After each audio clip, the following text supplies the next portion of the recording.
Next question है हमारा implication, complications, सप्लीकेशंस और एप्लीकेशंस। तो देखो एप्लीकेशंस के बारे में हमें पता रहता है कि कोई भी चीज़ जो रिटर्न में हम ऑफिशियल पर्पस के रिकॉर्डिंग देते हैं।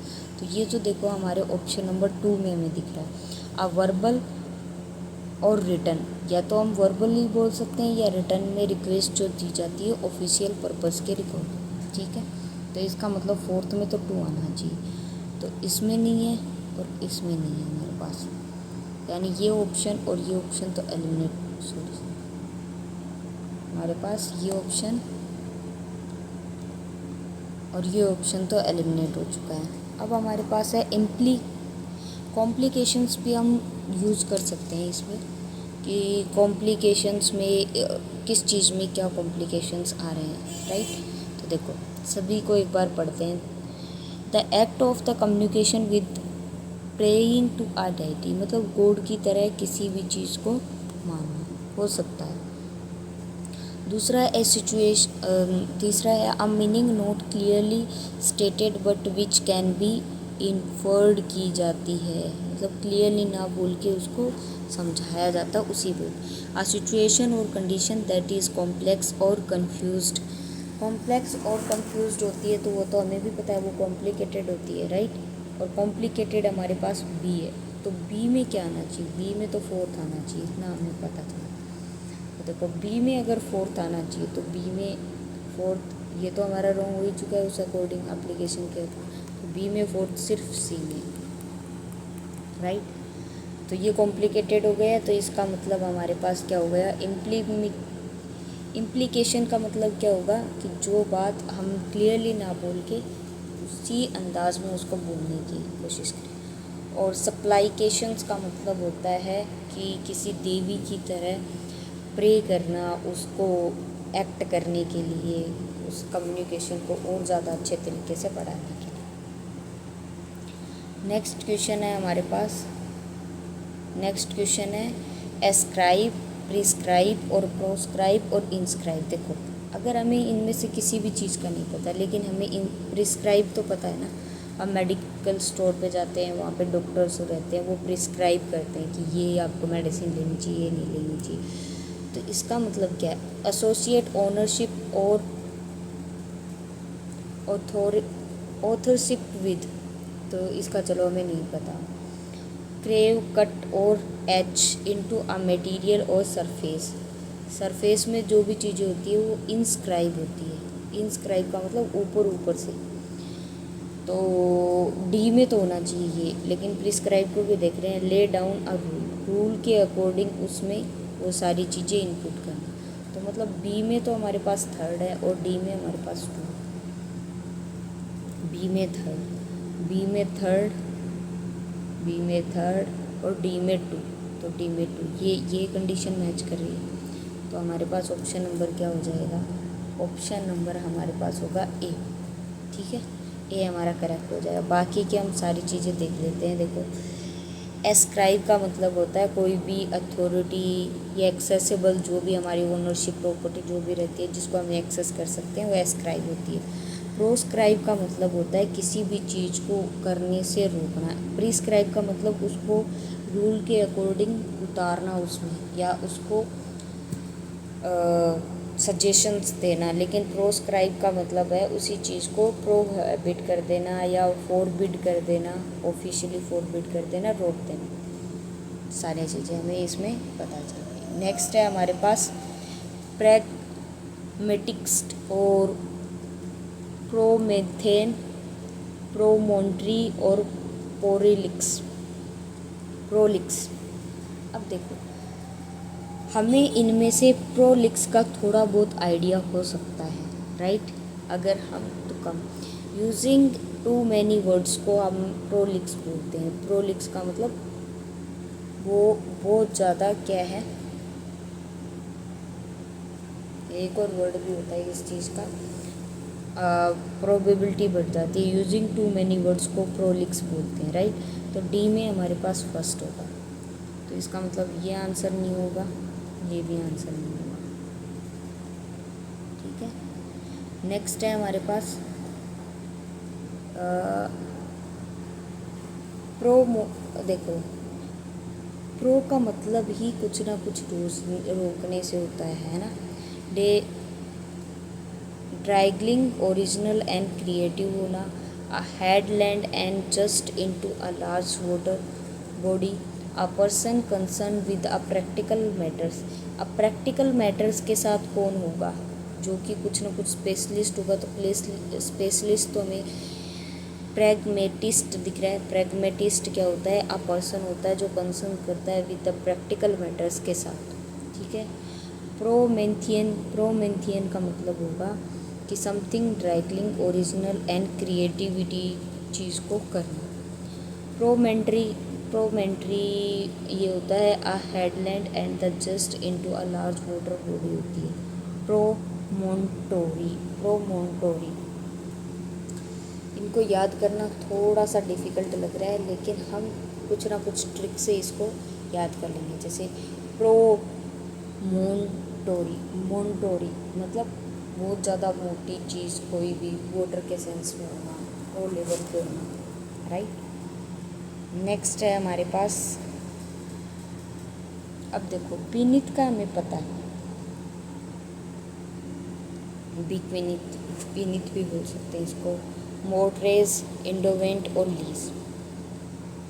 यहाँ पे देखो हमारे पास क्या है, to place property as a security, या to leave property for beneficiary vice versa a will, agreement for the use for property against rent, और to grant fund for running socially और बेनिफिशियली इंस्टीट्यूशंस।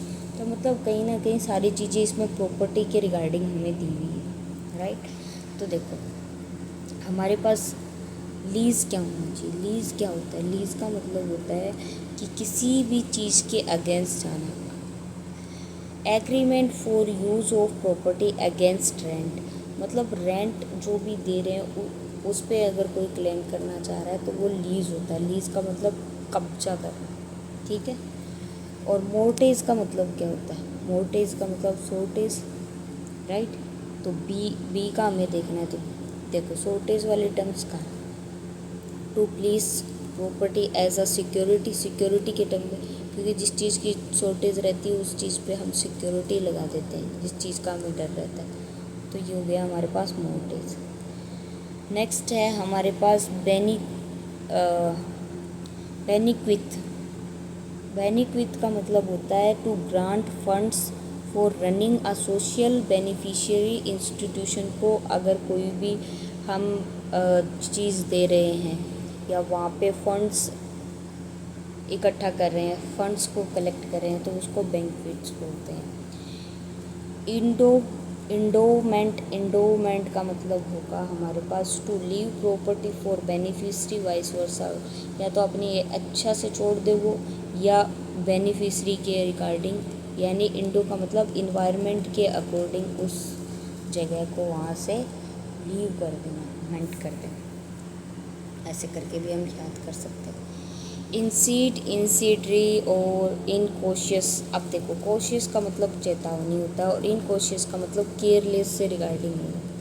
तो देखो यहाँ पे design to cause freeze unmindful और potential risk giving out rights when the heated और injured interest. तो देखो यहाँ पे केयरलेस वाली बात कहाँ हुई है हमारे पास, design to cause fires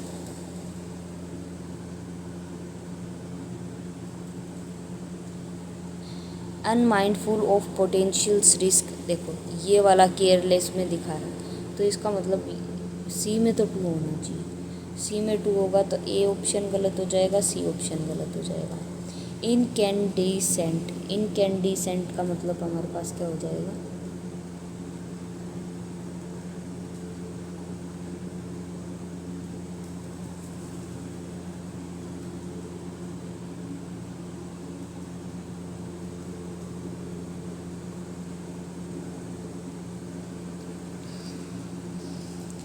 unmindful of potential risk.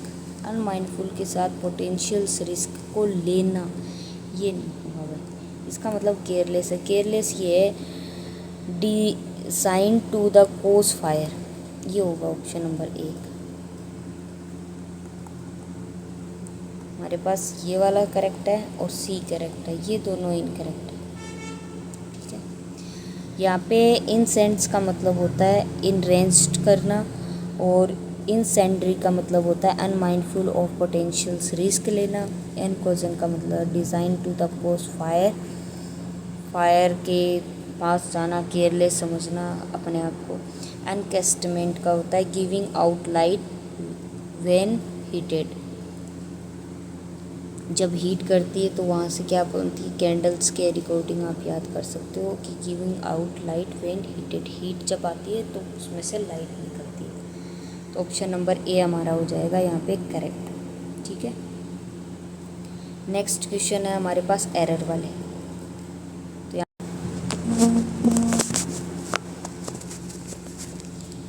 Next है हमारे पास क्वेश्चन नंबर 11 यानी 111। इसमें हमें एरर फाउंड करना है। ठीक है, today she was an accomplished, accomplished, तो एन बिल्कुल सही है, वॉज आ सकता है। Today she was complex singer because she had trend under on the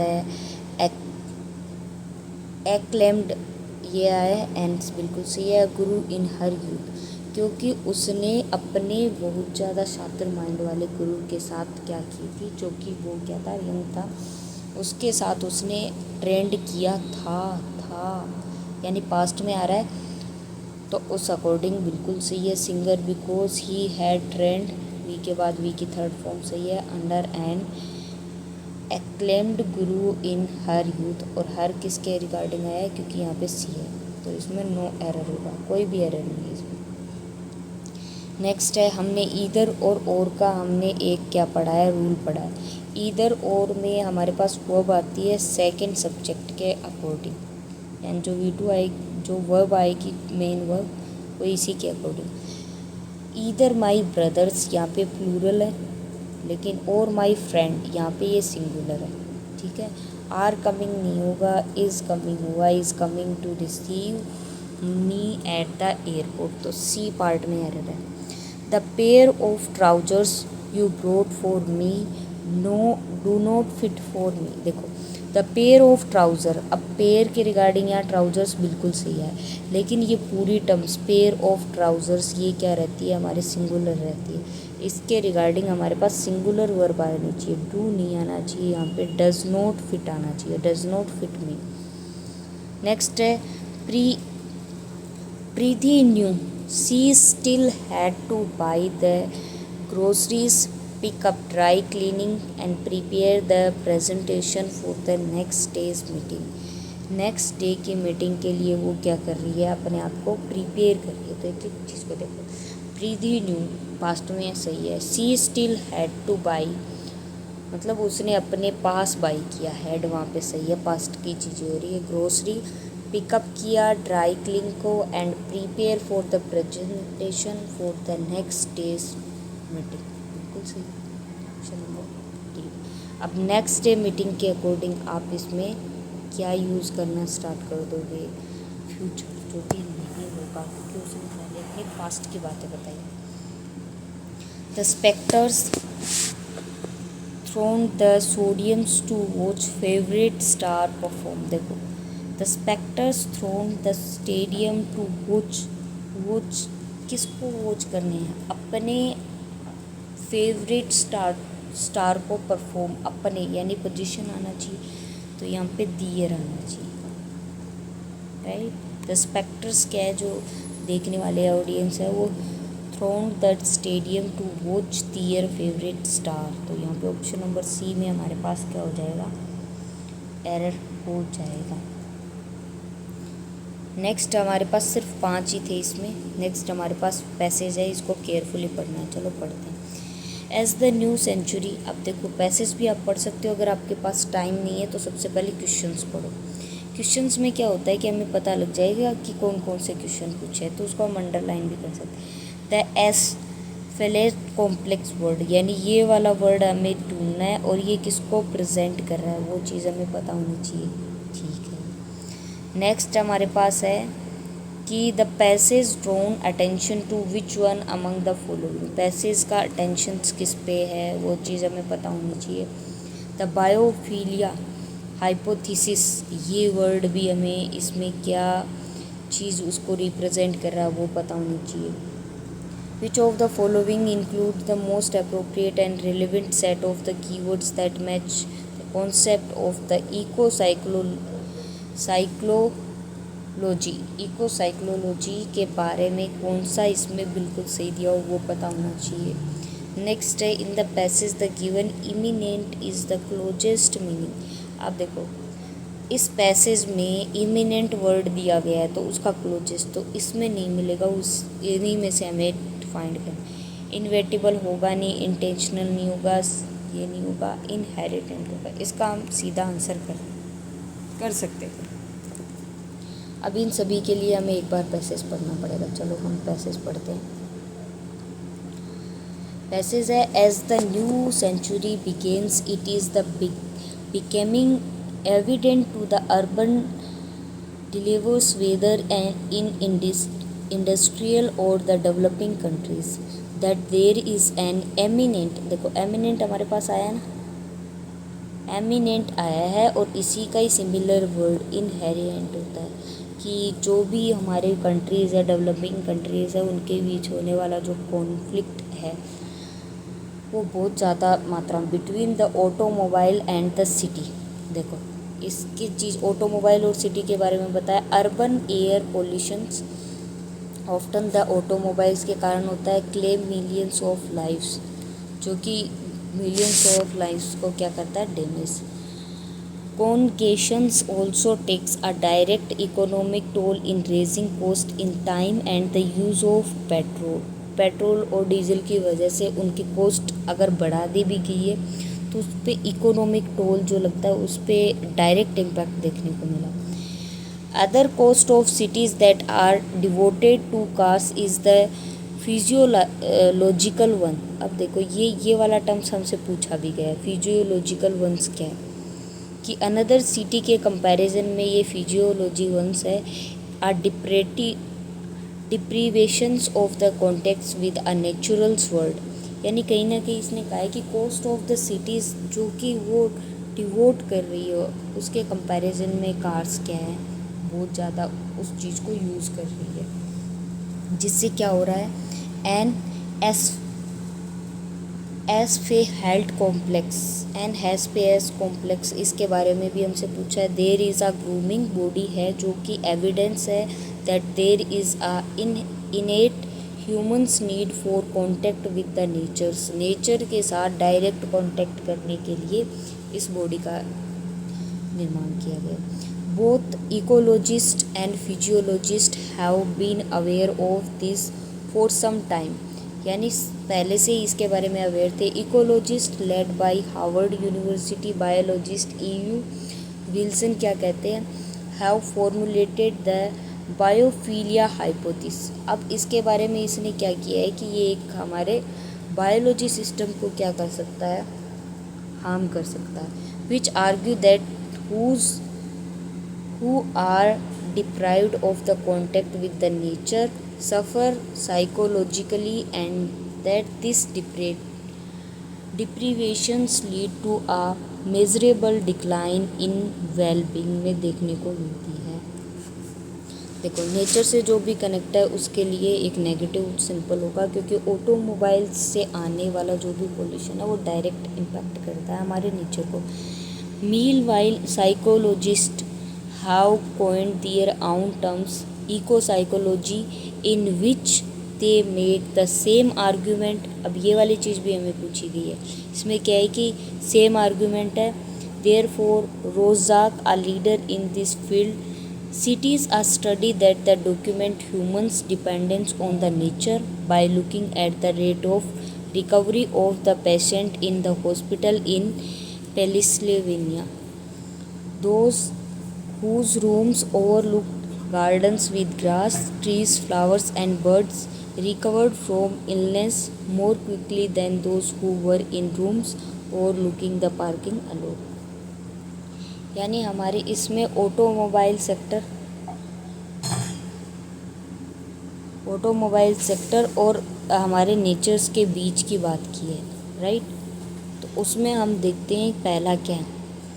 जो पहला सेंटेंस है, as health complex the inability of the cities deliver to contact with the nature. क्या इसमें इस चीज़ की बात की गई है कि डायरेक्ट उसमें कॉन्टैक्ट होगा? नहीं। The complexity of urban life, इसकी तो बात की नहीं है इसने। The casualty between urban pollution and automobiles, नहीं। इस सेंटेंस जो ये वर्ड है ना, इसका मीनिंग बताना, ये तो पूरी उसी का बताना। The air pollution that the result from the contract the asphalt roads, यानी जो रोड्स पे जितने भी व्हीकल्स चल रहे हैं उसके पोल्यूशन से हमें क्या नेचर्स पे इम्पैक्ट देखने को मिलता है, वो वाली चीज़ें, ठीक है। नेक्स्ट है हमारे पास कि इस चीज़ से हमारे उस पर क्या इंटेंशंस जाएगा, पैसेज का इंटेंशंस क्या है। The need to build more and better roads, कि हमें ज़्यादा अच्छे रोड करने चाहिए, नहीं। हमें जो भी पोल्यूशन हो रहा है पेट्रोल डीजल की वजह से उसको कम करना चाहिए। The need for ecologist to learn from psychologist, नहीं। ऐसा कुछ भी नहीं है कि उनसे जो चीज़ है वो सीखनी चाहिए। तो देखो ये नहीं होगा, हमारे पास आंसर होगा इसका यही, कि इसका मीनिंग है inability to city for dweller to contact with natures के साथ है। नेक्स्ट है हमारे पास, क्या ये चीज़ इसमें देखने को मिलेगी? नहीं। साइकोलॉजी से इकोलॉजी वालों को सीखना चाहिए, नहीं। The need to ban cars in city, नहीं। अगर कार को बैन ही कर दें डेवलपमेंट कहाँ से होगा। The need to remain close to nature even within our cities, मतलब हमें उस जो नेचर बचा हुआ उसको रिमेन करना चाहिए, और जो कार्स को चलाने के लिए अदर सोर्सेज जैसे ईवी वाले जो आ चुके हैं उनको यूज़ करना चाहिए। बायोफिलिया हाइपोथेसिस का मतलब क्या है? तो इसमें देखो हमारे पास argue that psychology disorder are caused by biological organism, नहीं। Is the design of the biological experiment which study families that live in city, ऐसा थोड़ी ना होता है hypothesis. Formulated the separation from natures lead to inflection mental state, यानी natures के बिल्कुल close रहना और उसका इफेक्ट हमारे मेंटल स्टेट पे पड़ना, वो होता है biophilia hypothesis. Describe a philosophy that studies human in related to the natural phenomena, नहीं।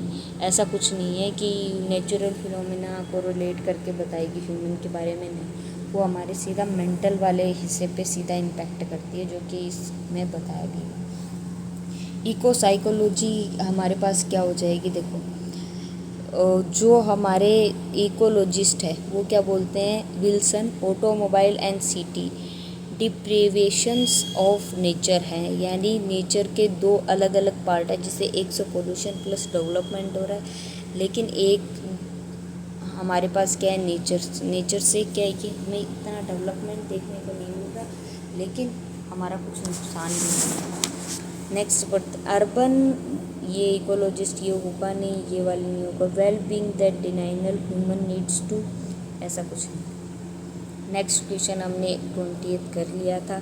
इमिनेंट का मतलब होता है इनहेरिटेंट। ये हमारे क्वेश्चंस हो चुके हैं 120। Thank you so much. अगर फिर भी आपको इसके रिगार्डिंग कोई भी डाउट रहता है तो आप कमेंट करके पूछ सकते हैं। रिप्लाई करने का ऑप्शंस है, उस पर हम डीप रिसर्च के साथ आपको बताएंगे कि कैसे क्या आंसर आया, ठीक है। Thank you so much.